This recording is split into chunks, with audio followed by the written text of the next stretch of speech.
The station didn't quarantine diseases anymore. It quarantined regrets. Ethan Cole heard the sentence crackle through his headset as Shuttle 14 descended toward Kepri, 9 station. And for a moment, he thought the transmission was a joke left behind by some exhausted dock worker. Then the station appeared through the storm clouds outside his cockpit window, and the humor died in his throat. Kepri, 9 floated alone above Neptune's frozen orbit like a dead machine forgotten by God. Half the exterior lights were gone. The docking ring rotated too slowly. Long scars of blackened metal stretched across the hull where emergency welds had sealed something shut years ago. Ethan tightened the straps on his gray utility jacket and stared at the massive quarantine symbol painted across the station's central spine. 30 feet tall, bright red against steel. Someone wanted the galaxy to remember what was inside. Docking clearance approved. The automated voice droned. Female. Calm. Too calm. Warning. Biological containment protocols remain active. The shuttle shuddered as magnetic clamps locked onto the docking bay. A deep metallic groan echoed through the cabin floor beneath Ethan's boots. He grabbed his duffel bag and checked the old service pistol clipped to his belt out of habit more than fear. He wasn't military anymore. Hadn't been for almost 6 years. These days he fixed damaged med systems, patched contaminated outposts, cleaned up problems nobody else wanted near their payroll records. The jobs paid well, because people rarely came back from them twice. The docking hatch hissed open. Cold air rolled into the shuttle immediately, dry and metallic, carrying the faint smell of burnt circuitry. The station lights flickered overhead in uneven pulses. White, red, white again. Somewhere deeper inside the corridor, ventilation fans rattled with a tired mechanical whine that reminded Ethan of an old hospital moments before power failure. Cheerful place, he muttered under his breath. His boots echoed against the steel walkway as the shuttle door sealed behind him. The sound vanished too quickly. That bothered him most. Stations were never truly quiet, even dying ones. Breathed. But Kepri, 9 felt like it was holding its breath. Ethan moved deeper into the corridor, passing abandoned supply crates and overturned medical carts coated in a thin layer of dust. Emergency strips glowed faintly along the walls, illuminating faded warning signs written in 6 alien languages. Containment active. Do not approach Omega level. Report auditory anomalies immediately. Ethan slowed near the security checkpoint. The blast door had been forced open years ago and crudely welded shut again from the outside. His pulse quickened. Not fear exactly. Instinct. The kind that kept people alive long enough to regret bad decisions later. He reached the operations terminal and brushed dust from the cracked display. The screen sputtered weakly before finally displaying a personnel log. Staff status. Deceased. Missing. Transferred. Deceased. Line after line after line. Until only one entry remained active. Subject status. Alive. Ethan frowned. One survivor. The terminal suddenly crackled with static. Then came a voice. Soft. Female. Close enough to feel against his skin. You shouldn't have come here, human. Ethan spun instantly, hand moving toward the pistol at his side. Empty hallway. Flickering lights. Nothing else. Then another sound drifted through the corridor. Not footsteps. Singing. Faint. Beautiful. And somehow wrong enough to make the hairs rise along the back of his neck. The station lights dimmed again as a distant containment door slowly unlocked somewhere in the darkness ahead. Ethan stood motionless in the corridor as the containment locks disengaged somewhere ahead with a deep hydraulic thud that vibrated through the station floor beneath his boots. The sound echoed for several seconds before silence swallowed it whole again. His fingers hovered near the pistol at his side, though instinct already told him the weapon would be useless against whatever had survived inside Omega level all these years. The singing drifted through the ventilation shafts once more. Soft. Slow. Almost gentle. Yet every note carried something strange beneath it, like hearing grief translated into sound. Ethan exhaled carefully and forced himself forward. The emergency lights painted the corridor in alternating shades of crimson and pale white, making the station feel less like a workplace and more like the inside of a dying heartbeat. Frost clung to the pipes overhead. The temperature display on his wrist monitor read 42 degrees Fahrenheit and still dropping. Perfect, he muttered. Frozen station. Creepy singing. Definitely charging extra for this one. His own voice sounded too loud, too human. As he moved deeper into Omega's sector, signs of abandonment became harder to ignore. Coffee mugs sat untouched beside dead terminals. Medical tablets littered the floor near overturned chairs. One hallway wall carried long scratch marks through the paint, as if someone had dragged heavy equipment toward the containment wing in a hurry. Ethan paused beside a shattered observation window. Beyond the thick reinforced glass stretched a massive circular chamber surrounded by containment barriers and inactive scanning arrays. Most of the room sat in darkness except for a single illuminated platform at its center. And standing there was her. Ethan forgot to breathe for half a second.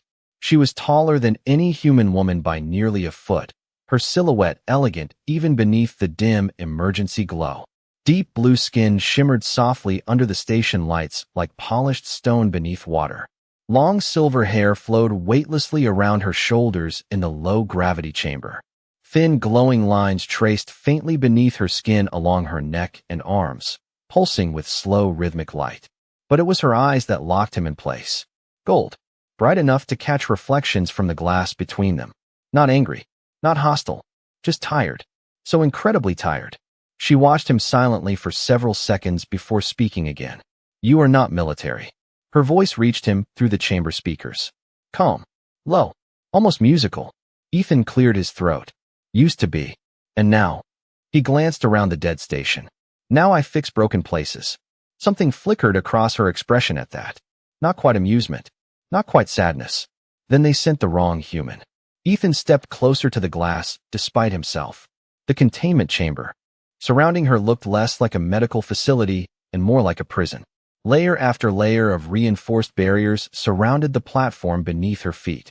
Even the ceiling carried mounted suppressor emitters aimed directly at her position. You have a name? He asked carefully. Lyra. She tilted her head slightly. Lyra Vane. Ethan nodded once. Ethan Cole. The station lights dimmed again. Somewhere overhead, ancient ventilation fans groaned louder before sputtering unevenly. Lyra's glowing eyes briefly shifted toward the ceiling. The thermal systems are failing faster now, she said quietly.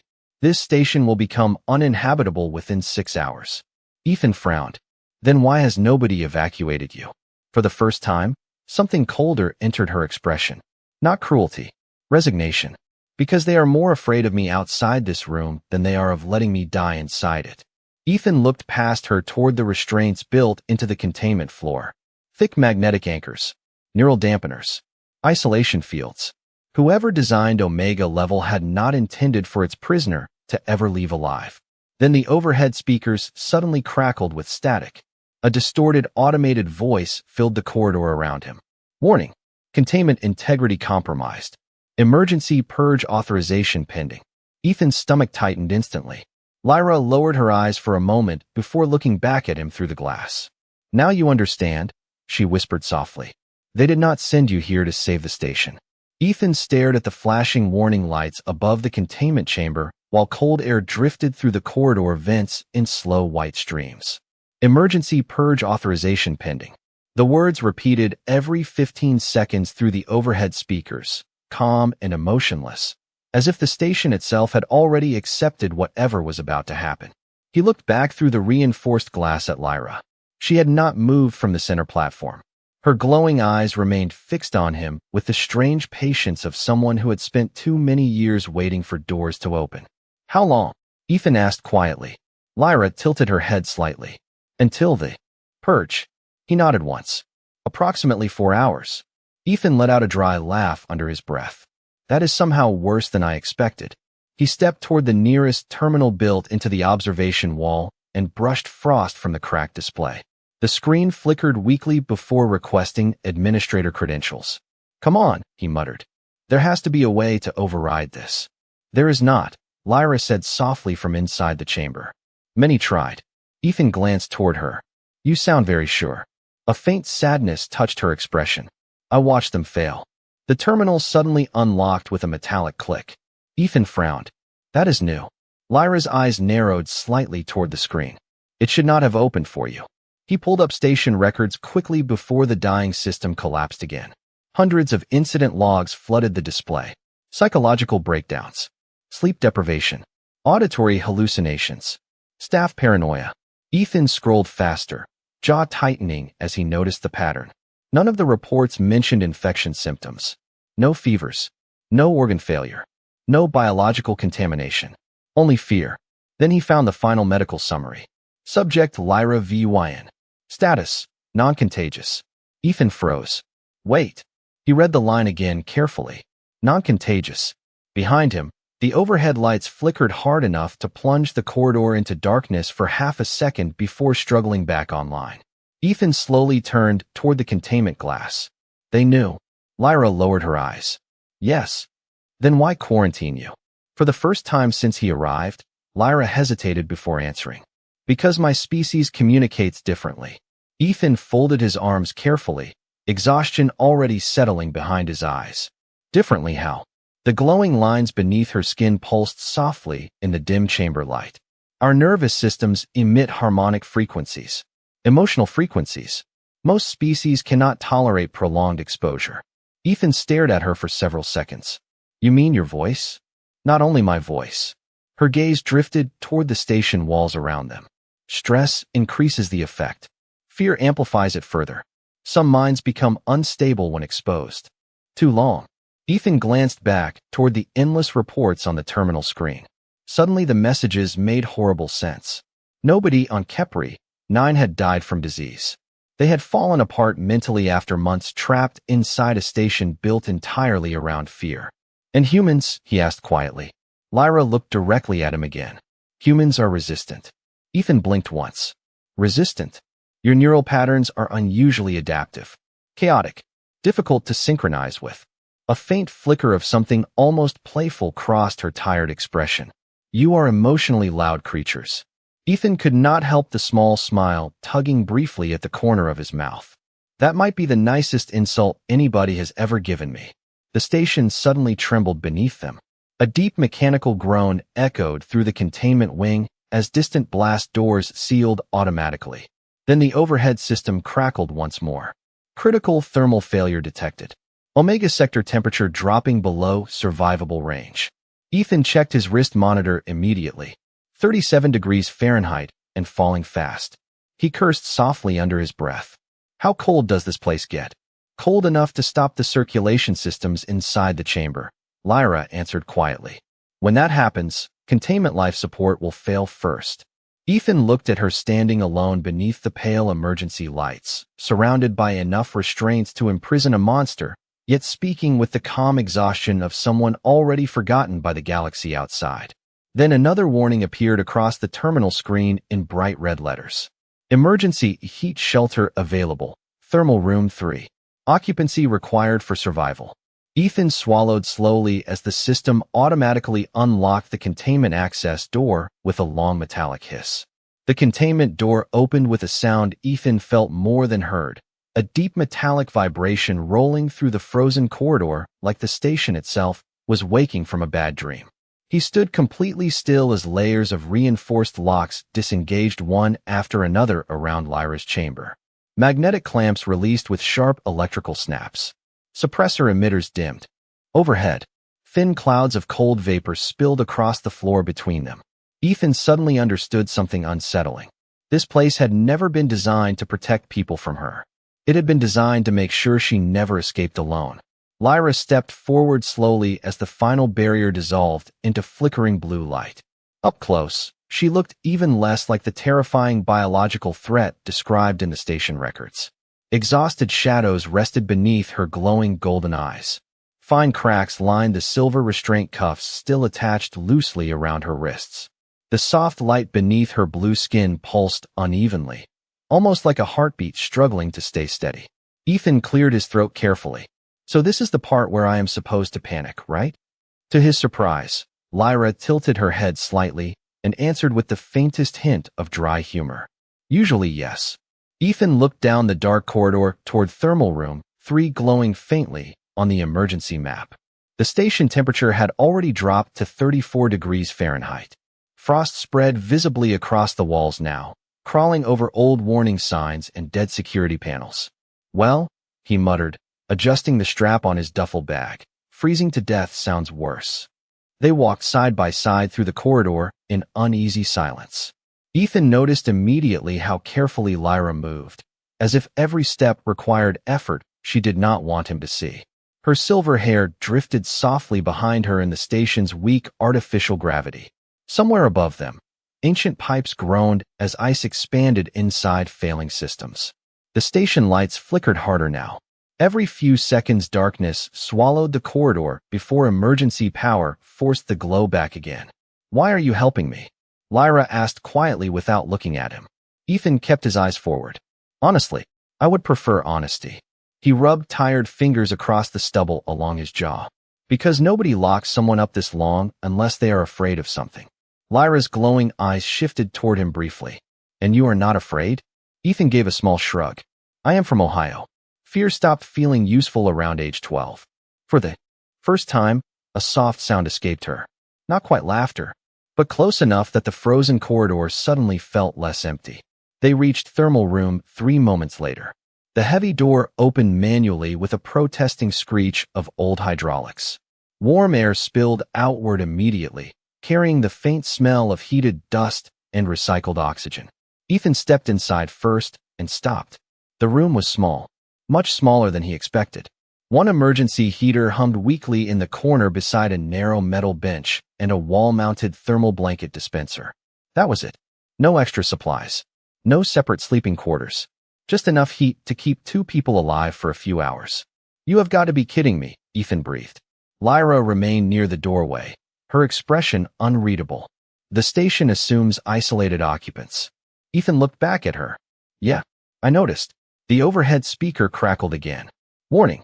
External temperatures continuing to decline. Remaining in unheated sectors may result in system-wide organ failure." Ethan grabbed 2 thermal blankets from the dispenser and tossed one toward Lyra. She caught it smoothly, but stared at the fabric for a moment without moving. "You have never used one before?" Ethan asked. "My species regulates heat differently."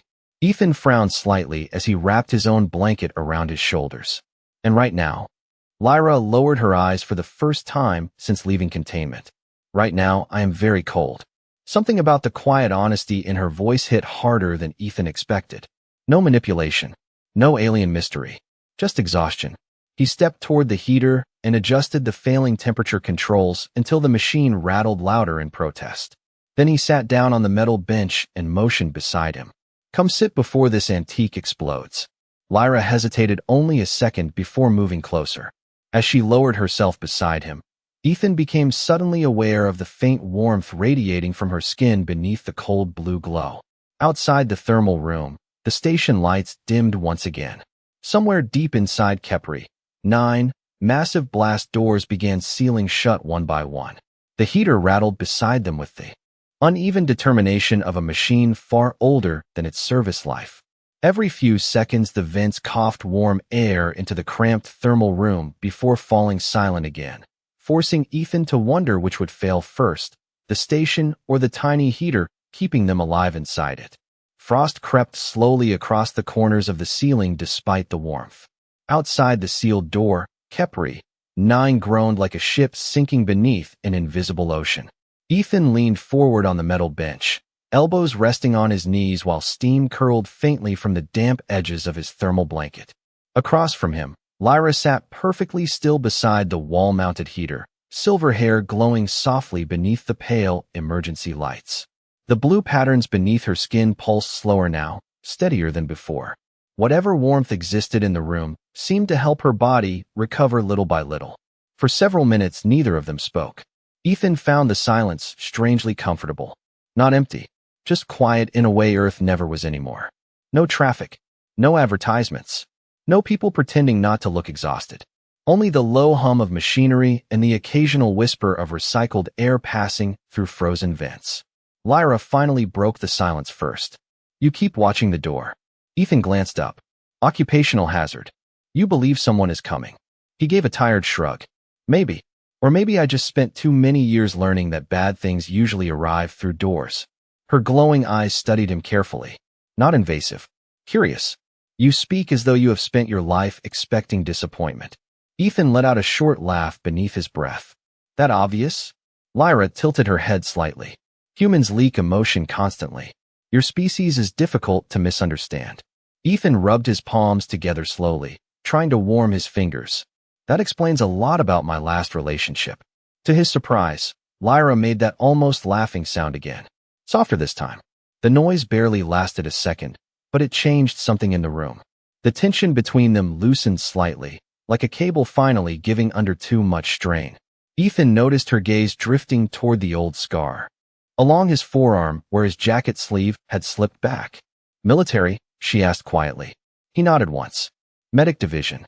You treated injured soldiers? Mostly. Ethan leaned his head back against the cold wall behind him. Mostly I watched people pretend they were fine until they collapsed. Lyra lowered her eyes briefly. That sounds familiar. The station lights dimmed again. This time they stayed dark for nearly 5 full seconds before emergency power restored the room in deep crimson light. Ethan looked toward the heater immediately. The machine sputtered violently before stabilizing again with an angry metallic hum. I swear this thing survives purely out of spite, he muttered. Lyra watched him carefully for a moment before speaking again. You are calmer than the others were. Ethan frowned slightly. The others? The station staff. Her voice grew quieter. At first they treated me kindly. They asked questions, brought books, music. One man spent weeks teaching me human card games because he believed isolation was unhealthy. Ethan listened silently as the soft glow beneath her skin flickered unevenly again. Then the fear started, she continued. One person became anxious. Another stopped sleeping. Rumors spread. Small misunderstandings became paranoia. She looked toward the sealed thermal room door. After enough time, they stopped hearing my words. They only heard what they feared I might say. Ethan swallowed slowly. There was no anger in her voice. That somehow made it worse. And nobody tried to help you after that? Lyra hesitated before answering. A few did. The heater hissed loudly beside them. But fear is contagious even when illness is not. Ethan stared down at the cracked metal floor beneath his boots. Something heavy settled in his chest then. Not pity. Something quieter. The realization that loneliness could exist even in a room full of people. He reached into his duffel bag and pulled out a small silver packet. Emergency coffee, he said, holding it up. Technically expired 3 years ago, but I have survived worse. Lyra blinked slowly. You wish to share it? Ethan gave her a small tired smile. Feels weird drinking alone, while trapped in a dying space station. For the first time since leaving containment, the faint glow in Lyra's golden eyes softened into something warmer than exhaustion. Outside the thermal room, somewhere deep inside Kepri, 9, a distant alarm suddenly began to scream through the darkness. The alarm echoed through the station like something wounded and enormous crying out in the dark. Ethan immediately stood from the metal bench, thermal blanket sliding from his shoulders as the sound pulsed through the walls around them in harsh mechanical bursts. Red emergency lights began flashing overhead again, bathing the tiny thermal room in rotating crimson shadows. Lyra remained seated for half a second longer before slowly rising beside him, her glowing eyes narrowing toward the sealed door. That is not a temperature alarm, she said quietly. Ethan moved toward the wall terminal near the entrance and smacked the frozen screen twice before it finally flickered to life. Static rolled across the display. Then one message forced the exhaustion from his body instantly. Unauthorized vessel detected. Automated sanitization protocol initiated. Ethan stared at the words. Sanitization. Lyra's expression dimmed with something close to resignation. The purge fleet. Cold settled deeper into Ethan's chest than the failing station temperature ever could. You are telling me somebody is actually coming here? Yes. Her voice remained calm, but the faint blue glow beneath her skin pulsed unevenly again. And they are not coming to rescue survivors. Outside the thermal room, distant blast doors slammed shut somewhere across the station with enough force to shake frost loose from the ceiling vents. Ethan cursed softly under his breath and pulled up the external station feed. 3 ships drifted slowly into view beyond Neptune's frozen orbit. Matte black hulls. No civilian markings. No rescue beacons. Just clean military precision moving silently through space. Those are not quarantine officers, Ethan muttered. No, Lyra stepped closer beside him, silver hair shimmering beneath the emergency lights. Those ships belong to the Coalition Research Division. Ethan looked at her sharply. Research. For the first time since he arrived on Kepri 9, real fear flickered across Lyra's face. Small, controlled, but unmistakable. They do not fear my species because we are dangerous, she said softly. They fear what we can become if understood. Ethan turned fully toward her now. Start talking. The heater rattled violently behind them as station power dipped again. Lyra folded the thermal blanket tighter around herself before answering. The Veyri were once diplomats. Healers. Neural harmonics allowed us to stabilize emotional disorders in other species. Ethan frowned slightly. You could heal people? Sometimes. Her golden eyes lowered toward the floor. But eventually governments realized the same abilities could also influence fear, loyalty, aggression. Ethan felt his stomach tighten. Mind control. Lyra shook her head immediately. No. Influence requires consent. Emotional resonance cannot force thought. She hesitated briefly. But frightened governments rarely care about distinctions. The room fell quiet except for the distant station alarms and the endless hum of failing machinery. Ethan rubbed tired fingers across his jaw again, trying to process everything at once. So the quarantine story was fake. Partially. Lyra looked toward the sealed thermal room door. The station truly believed they were protecting the galaxy at first. But after the coalition arrived, her voice softened further. Kepri 9 became a laboratory. Ethan's expression hardened. What did they do to you? Lyra did not answer immediately. Instead, she slowly reached up and touched one of the thin silver restraint marks circling her wrist. The glowing patterns beneath her skin flickered dimly under her fingertips.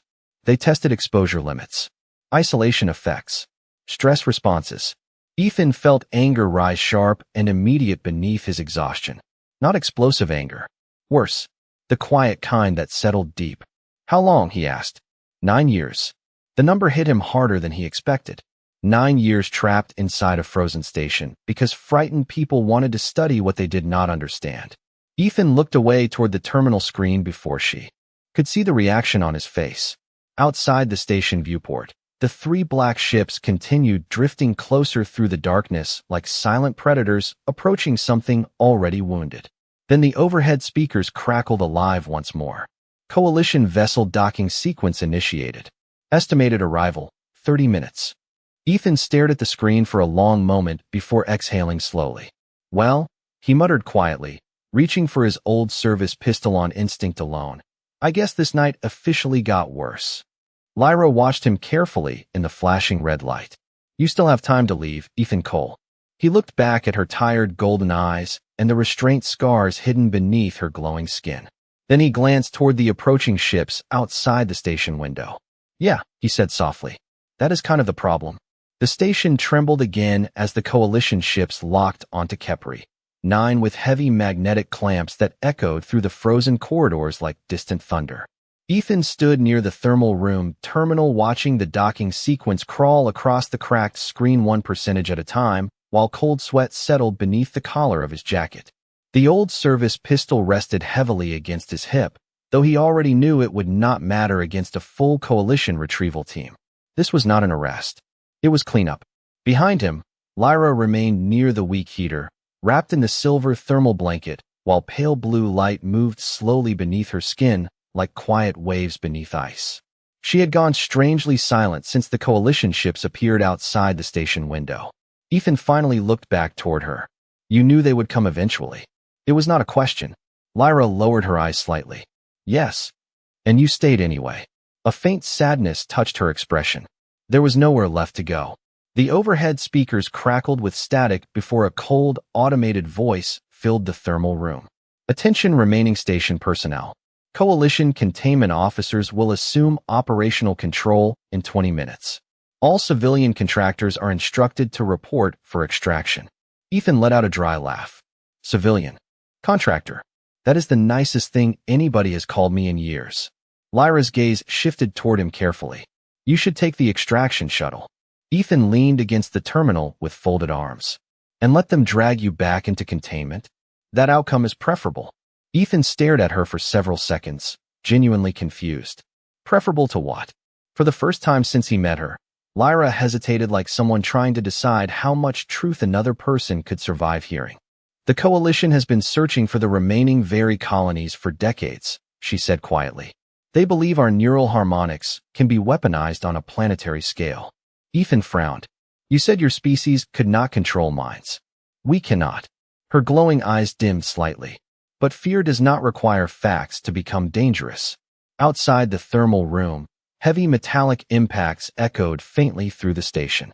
Docking bridges extending. Airlocks cycling open. The coalition had boarded Kepri 9. Ethan rubbed a tired hand across his face.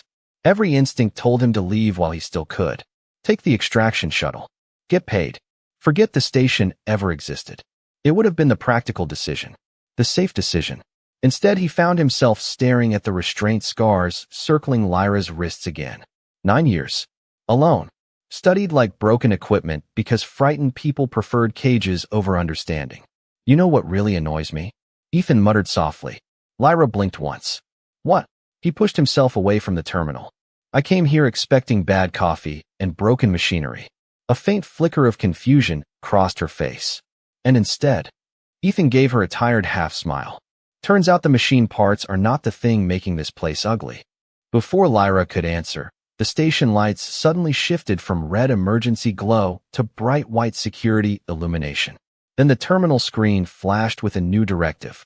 Subject Lyra Vyn must be transferred alive. Ethan's expression hardened immediately. Alive. Not rescued. Not protected. Collected. The thermal room door suddenly unlocked with a heavy metallic click from the outside.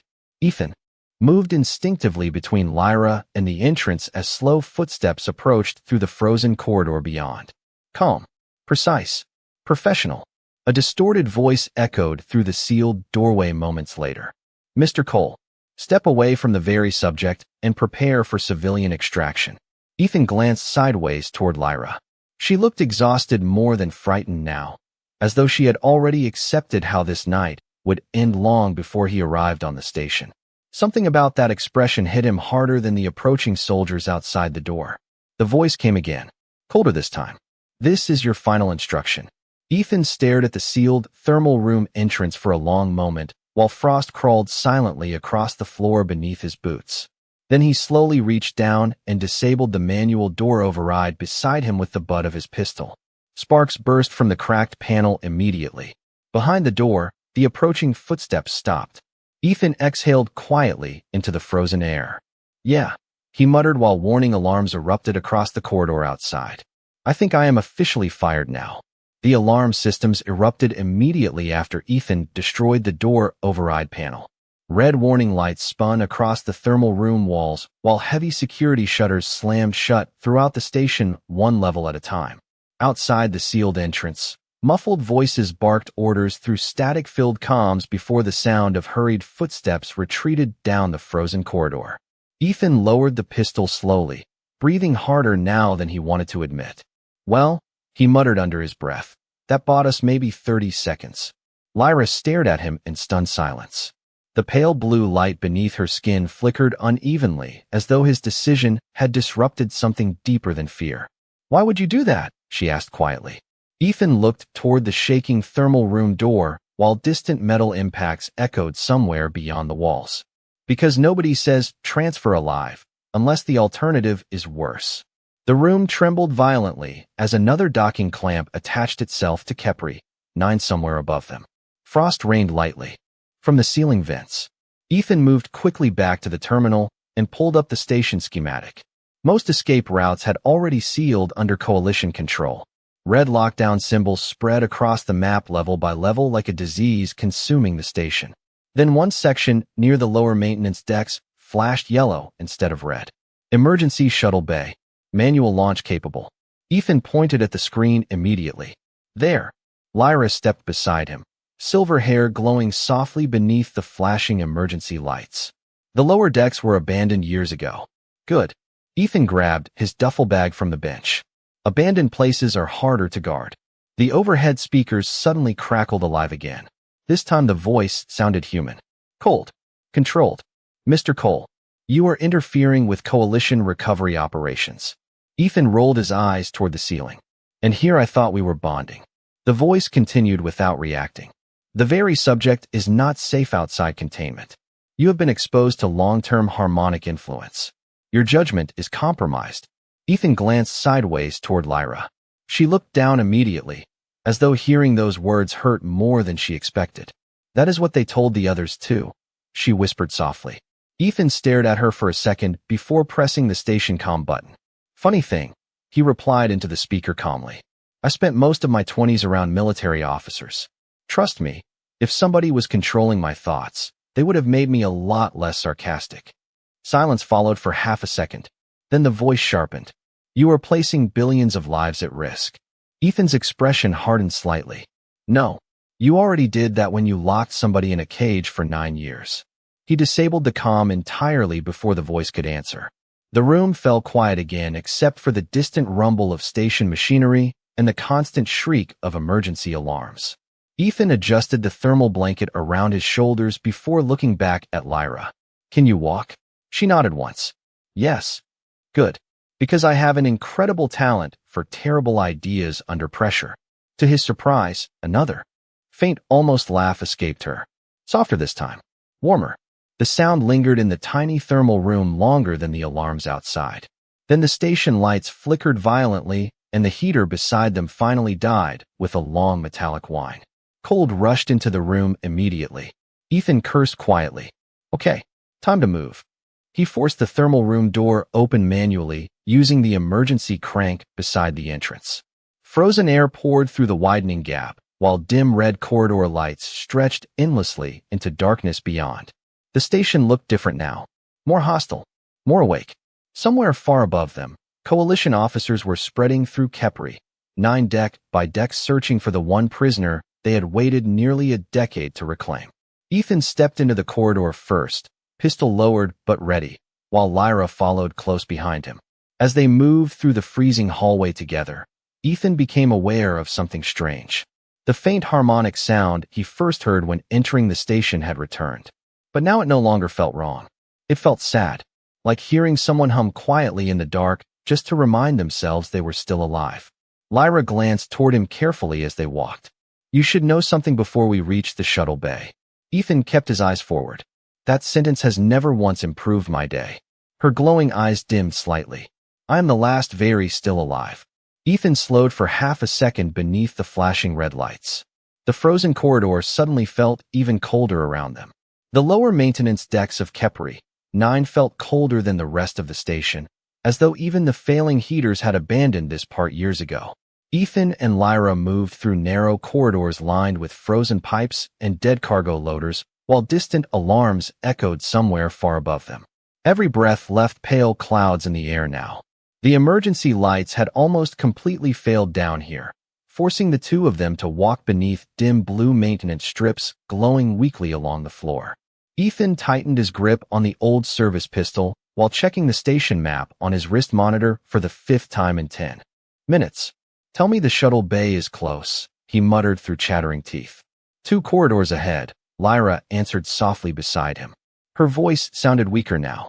The glow beneath her skin flickered slower with every passing minute. Ethan glanced toward her immediately. You okay? Lyra nodded once, though not convincingly. The station suppressors damaged my harmonic field for many years. Extreme cold makes recovery difficult. Ethan frowned. You mean they broke your nervous system? She lowered her glowing eyes slightly. Something like that. Ethan looked away before she could see the anger returning across his face again. The Coalition called her dangerous while quietly destroying her piece by piece inside this frozen station. Somewhere ahead, heavy metallic impacts suddenly echoed through the maintenance deck. Doors opening. Search teams moving lower into the station. Ethan immediately grabbed Lyra's wrist and pulled her behind an abandoned generator unit moments before white searchlights swept through the corridor ahead. Both of them froze in silence. Ethan became sharply aware of her hand still in his. Cold, trembling slightly beneath his fingers. Yet she did not pull away. The searchlights drifted past slowly before disappearing deeper into the adjacent hallway. Silence returned again except for the distant hum of machinery and the soft rhythmic pulse beneath Lyra's glowing skin. Ethan finally released her wrist carefully. Sorry. Lyra looked at him for a long moment. Nobody has touched me without fear in a very long time. The words landed quietly between them. Ethan did not know how to answer that. So instead, he simply motioned toward the corridor ahead. Come on. They reached the shuttle bay minutes later. The massive chamber stretched into darkness beneath layers of old steel beams and frozen docking equipment.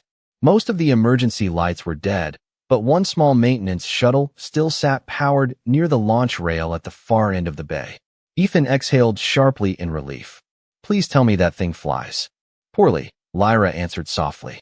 Perfect. That makes two of us. He rushed toward the shuttle controls while Lyra remained near the loading ramp, her glowing eyes scanning the dark station behind them. Ethan slammed his hand against the frozen startup console until the engines finally coughed weakly to life. Ancient systems flickered across the cockpit displays one by one. Fuel critical. Navigation unstable. Manual launch required. Ethan laughed under his breath. I swear every machine I meet wants to die dramatically. Then the shuttle bay alarms suddenly changed tone. Lower. Sharper. Ethan looked up immediately as the overhead speakers activated one final time. Containment breach confirmed. Coalition response teams entering shuttle bay. Heavy blast doors began opening somewhere behind them. Ethan's pulse jumped instantly. Get inside, he called toward Lyra. But she did not move. Ethan frowned and stepped down from the cockpit. Lyra. She stood motionless beneath the dim blue lights, silver hair drifting softly around her shoulders while distant footsteps echoed closer through the bay. Her glowing eyes met his quietly. If they see me leave with you, they will never stop searching. Ethan stared at her in disbelief. You think I care about that right now? A faint sadness touched her expression again. You should. Ethan walked toward her slowly across the frozen metal floor until only a few feet separated them. The alarms, the footsteps, the dying station around them all suddenly felt very far away. Listen to me, he said quietly. I came to this station because it was another paycheck. Another broken place nobody wanted. He shook his head once. Then I met someone who spent 9 years being treated like a disaster just because other people were too afraid to understand her. Lyra's glowing eyes widened slightly. Ethan reached up carefully and unclipped one of the damaged silver restraint bands still hanging loosely around her wrist. The metal fell silently onto the frozen floor between them. You are not a containment